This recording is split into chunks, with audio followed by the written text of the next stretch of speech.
ముఖ్యంగా అసెంబ్లీ సమావేశాల గురించి కూడా మాట్లాడుతూ ఉన్నారు. గతంలో ఎవరు ఏమీ అనకుండానే చంద్రబాబు నాయుడు కన్నీళ్లు పెట్టుకుని బయటికెళ్ళిపోయాడు. జగన్ ఉంటే నేను అసెంబ్లీకి రాను అని చెప్పేసి వెళ్ళిపోయాడు అని చెప్పేసి మాట్లాడుతున్నాడు. అది నేను ఇందాకే చూశానండి. బాబు గారు బులిబులి ఏడుపులు ఏడ్చాడని మాట్లాడుతున్నాడు. మేమే ఆయన అంటే అసలు ఆయనకి ఒక చదువు ఉంది. ఆయన రాజ్యాంగాన్ని తిరిగి చూసుకుని మాట్లాడే అంత ధైర్యం ఉంది. ఆయన అంటే అటు పేజీలు ఇటు పేజీలు ఏమి చూసుకున్నా ఏమీ అనకుండానే ఆయనకు ఆయనే అభూత కల్పన చేసుకుని అట్లా మాట్లాడారని చెప్పి నువ్వు మాట్లాడుతున్నావు. నీ ఎమ్మెల్యేలు నువ్వు అసెంబ్లీలో మాట్లాడితే నువ్వు వికటాటహాసంగా నవ్వితే అప్పుడు చంద్రబాబు గారు లేచి నేను అది కూడా సంవత్సరంన్నర కాలమే ఉంది ఆ అసెంబ్లీ. దాంట్లో నీ మాటలు అసలు మామూలుగా బయట వాళ్ళు వినడానికే చాలా జుగుప్సాకరంగా ఉన్నాయి.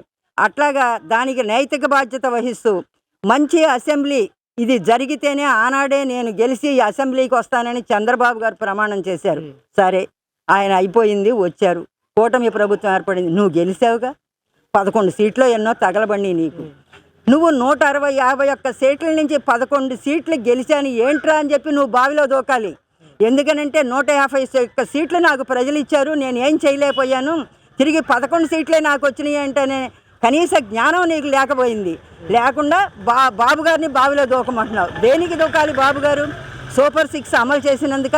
నిన్నగాక మొన్న స్త్రీలందరికీ ఉచిత బస్సు ప్రయాణం చేస్తే ఆటో వాళ్ళందరూ అయ్యా మాకు అన్యాయం జరిగిపోయింది, మాకు డబ్బులు రావంటే నిన్న మధ్యాహ్నం ప్రకటన చేశారు, ప్రతి ఆటో డ్రైవర్కి 15,000 రూపాయలు రేపు దసరా పండగకి ఇస్తానని. అందుకు బాబు గారు బావిలో దూకాలా? నువ్వు ఎవరికైనా ఏమైనా కనీసమైన బాధ్యత వహించి ఎవరికైనా ఏమన్నా చేసావా? అసలుకి ఎవరికి ఇచ్చావు నువ్వు? ఏదో అమ్మఒడి అన్నావు. అమ్మఒడి అంటే నీకు ఉన్న పిల్లలందరికీ వేస్తానన్నావు. ఇళ్లలో ఉన్న ఏ ఒక్కరికో వేసావు, చేతులు దులుపుకున్నావు. ఇవాళ బాబుగారి హయాంలో కూటమి ప్రభుత్వం వచ్చాక ఇంట్లో ఉన్న ప్రతి ఒక్కరికి తల్లికి వందనం డబ్బులు వేశారు. అందుకు బాబుగారు బావిలో దూకాలా?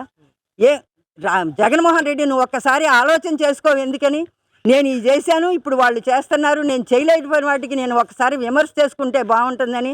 అట్లాంటి ఏమి నీ చేతగావు. దొంగ లెక్కర అమ్మావు, కల్తీ సారా అమ్మావు. ఎంతమంది ప్రాణాలు పోగొట్టుకున్నారండి, ఎంతమంది మహిళలు విధవలు అయిపోయారు నీ హయాంలో.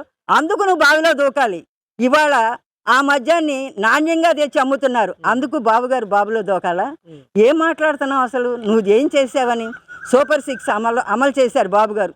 3 గ్యాస్ బండ్లు ఫ్రీ, తల్లికి వందనం, తర్వాత పెన్షన్ పెంచుతానన్న రోజు నుంచి అంతకుముందు 2 నెలలది కూడా పెంచి 3 నెలల రూపాయలు ప్రతి ఇంటమ్మట గుమ్మాని దగ్గరికి వెళ్ళి ఆయన ఇచ్చారు. అందుకు ఆయన బావిలో దూకాలా? నువ్వు రాజధానిని మూలబడేస్తే ఇవాళ కళకళలాడుతూ రాజధానిలో భవనాలన్నీ నిర్మించబడ్డాయి, అందుకు బాబుగారు బావిలో దూకాలా? నువ్వు రాజధాని లేదని నువ్వు రాజధాని విశాఖపట్నం అన్నావు, అక్కడెక్కడో కర్నూలు అన్నావు, నెల్లూరు అన్నావు, 3 రాజధానులు అన్నావు. ఏదైనా తగలబెట్టావా? నువ్వు సొంతానికి నెల్లూరులో ఒక ప్యాలెస్ కట్టుకొని కులుకుదాం అనుకున్నావు. ఆ టైంలో నీకు ప్రజలు బుద్ధి చెప్పారు, నిన్ను 11 సీట్లతో కూర్చోబెట్టారు. నీకు ప్రతిపక్ష హోదా ఇవ్వకపోతే దానికి బాబుగారేం కారణం కాదే. ప్రజలను అడుగు, అయ్యా నాకెందుకయ్యా 11 సీట్లు ఇచ్చారు, నన్ను ఎందుకు అన్యాయం చేశారని. అది లేదని అసెంబ్లీకి వెళ్లకుండా నాకు ప్రతిపక్ష హోదా ఇవ్వలేదని. అసలు జగన్మోహన్ రెడ్డి నీకు కొంచెమైనా అభిమానం లేదే? నువ్వు ప్రతిపక్ష హోదా ఇస్తే చంద్రబాబు నాయుడు భయపడతాడని అడిగే క్వశ్చన్స్ అని చెప్పేసి కాదు. ప్రతిపక్ష హోదా ఇస్తే ఒక క్యాబినెట్ ర్యాంక్ వస్తుంది నీకు, అంతే కదా. నువ్వు ఎక్స్ సీఎం అయి ఉండి నువ్వు ఎంతోమంది క్యాబినెట్ ర్యాంక్ ఇచ్చిన సీఎంవి కక్కుర్తి పడుతున్నావు ఒక క్యాబినెట్ హోదా కావాలని. సిగ్గుందా నీకేమైనా అసలు జగన్మోహన్ రెడ్డి? ఆ పదవి కోసం ఇవాళ అంటావు, రేపు అంటావు నాకు ప్రతిపక్షం ఇవ్వలేదు, నేను అసెంబ్లీకి రాను. అసలుకి నీకు అసెంబ్లీకి వచ్చే దమ్ము లేదు.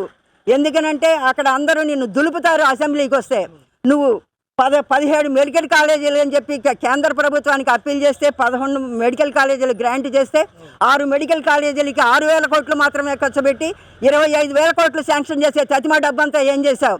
ఇవాళ అవన్నీ లెక్కలు బయటకు వస్తాయి. అసెంబ్లీలో నిన్ను ఇవన్నీ దులుపుతారు, సమాధానం చెప్పలేవు. నీ పక్కన ఉన్న వాళ్ళు కూడా నువ్వు దొంగ అయితే వాళ్ళు దొంగలకి దొంగలు కాబట్టి మీరు సమాధానం చెప్పలేక అసెంబ్లీ నుంచి కనుమరుగైపోతున్నారు. ఇవాళ రేపో అసలు మీరు శాశ్వతంగా కనుమరుగు. ఎందుకంటే నువ్వు జైలుకి వెళ్తావు, నీ పార్టీ అంతర్ధానం అయిపోతుంది. అసలు నువ్వు చెప్పుకోవడానికి ఏం మిగిలింది? నువ్వు ఇంకొక మాట అంటున్నావు ఇందాక, ఏం మాట్లాడుతున్నావు? ఇక 3 ఏళ్ల కాలం ఉందా? 3 ఏళ్ల కాలంలో నువ్వు 3 రోజుల్లో అంతమైపోతావో, వారం రోజులు వెళ్ళిపోతావో నీకే అర్థం కాదు. కూటమి ప్రభుత్వానికి 3 సంవత్సరాల కాలం ఉందని నువ్వెవరు లెక్క కట్టడానికి? ప్రజలు ఉన్నారు, ప్రజల తీర్పు నీకు ఇచ్చారు. అలాగే చేయలేనప్పుడు చంద్రబాబు కూడా తీర్పు ఇస్తారు. ప్రజల తీర్పుని ఎవరైనా శిరస వహించాల్సిందే. ఇవాళ మంచి పని చేశారు, రేపు ఇంకా చేస్తారు. ప్రజలే అదే ఆశతో ఉన్నారు. ఇవాళ మా కళలన్నీ కొద్ది కొద్దిగా నెరవేరుతున్నాయి. ఎన్నో ఏళ్ల నుంచి మహానాడులో పట్టాలు లేవు. ఎన్నో ప్రభుత్వాలు మారినాయి, ఎంతో మంది వచ్చారు. ఇళ్ల పట్టాలని ఇచ్చిన ఘనత లోకేష్ గారికి దక్కుతుంది. తన నియోజకవర్గంలో ప్రజలు ప్రతి వాళ్ళు ఇల్లు కలిగి ఉండాలని నిన్నగాక మొన్న పట్టాలని ఆయన ప్రదానం చేయడం జరిగింది. ఎట్లా ఇచ్చారండి? పసుపు కుంకం పెట్టి, స్వీట్ ప్యాకెట్ ఇచ్చి, పళ్ళెంలో పెట్టి మెచ్చి ఘనంగా ఇచ్చారు. నీకు చేతనైందా జగన్మోహన్ రెడ్డి? ఒక్క పని అన్నా చేయగలిగావా? ఎందుకు బాబు గారిని బావిలో దూకమని నువ్వు సవాల్ చేస్తున్నావు? అంటే నీకు నువ్వు సెల్ఫ్ కౌంటర్ వేసుకోలేక ఎదుటి వాళ్ళని అట్లా మాట్లాడితే నేను అధికారం చెలాయించవచ్చు అనే నీ అహంభావానికి తెరబడబోతుంది. దానికి నువ్వు సిద్ధంగా ఉండాలి. జగన్మోహన్ రెడ్డి గారు మాట్లాడుతూ యూరియా విషయంలో పెద్ద కుంభకోణం నడుస్తుంది ఈరోజు రాష్ట్రంలో. టీడీపీ నాయకులే యూరియా మొత్తాన్ని కూడా కొనుగోలు చేసి వాళ్ళే అమ్ముకుంటున్నారు ఎక్కువ రేటుకి అని చెప్పేసి పెద్ద ఎత్తున ప్రచారం చేస్తూ ఉన్నారు. ఏంటి, ఎలా చూస్తారు? అసలు వాస్తవ పరిస్థితి ఏంటి? జగన్మోహన్ రెడ్డి గారు, మీకు కొంచెమైనా అసలు విమర్శ చేసే ముందు గత 5 సంవత్సరాల కాలంలో నేను రైతులకి నేనేం చేశాను, ఇప్పుడు వచ్చి నేనేం మాట్లాడుతున్నాను. నీ 5 సంవత్సరాల కాలంలో రైతుల దగ్గర ధాన్యం కొనడానికి గోని సంచులే లేవు నీ దగ్గర. సరే, ఒకవేళ కొన్నావు, కొంత ధాన్యాన్ని కొన్నావు, కొన్నదానికి నువ్వు డబ్బులే ఇవ్వలేకపోయావు వాళ్ళకి. ఆ రైతులు ఆనాటి నుంచి మొన్న కూటమి ప్రభుత్వం ఏర్పడే వరకు నువ్వు డబ్బులు ఇవ్వలేకపోతే కూటమి ప్రభుత్వం వచ్చాక బకాయిలు చెల్లించాల్సిన పరిస్థితి. దానికోసం నువ్వు బావిలో దూకి చావాలి జగన్మోహన్ రెడ్డి. బాబు గారిని బావిలో దూకమని అడగడానికి నీకు అసలు ఎంత ధైర్యం? నువ్వు 5 సంవత్సరాల కాలంలో ఎవరిని ఉద్ధరించావని? నువ్వు లిక్కర్ స్కామ్ చేశావు. లిక్కర్ స్కామ్లో డబ్బులన్నీ ఇళ్లలో దాచుకున్నావు. ఆ దాచుకున్న డబ్బుని రోడ్ల మీదకి తెచ్చి ఇవాళ వాళ్ళు అట్లా ఉన్నారు, వీళ్ళు ఇట్లా ఉన్నారు విమర్శలు చేయడానికి 25 రూపాయలు ఇచ్చి పేటీఎం బ్యాచ్ని తయారు చేసుకుని రోడ్లమ్మడి తిరిగే వాళ్ళ కోసం నువ్వు పాటుపడతావని చెప్పి అందులోకి నువ్వు బావిలో దూకి చావాలి. నువ్వు జగన్మోహన్ రెడ్డి అసలు చంద్రబాబు గారిని విమర్శించేంత అసలు నీకు కనీస నైతిక బాధ్యత, నైతిక హక్కు కూడా లేదు నీకు. కనీసం ఒకే ఒక్క మాట చెప్తున్నామండి.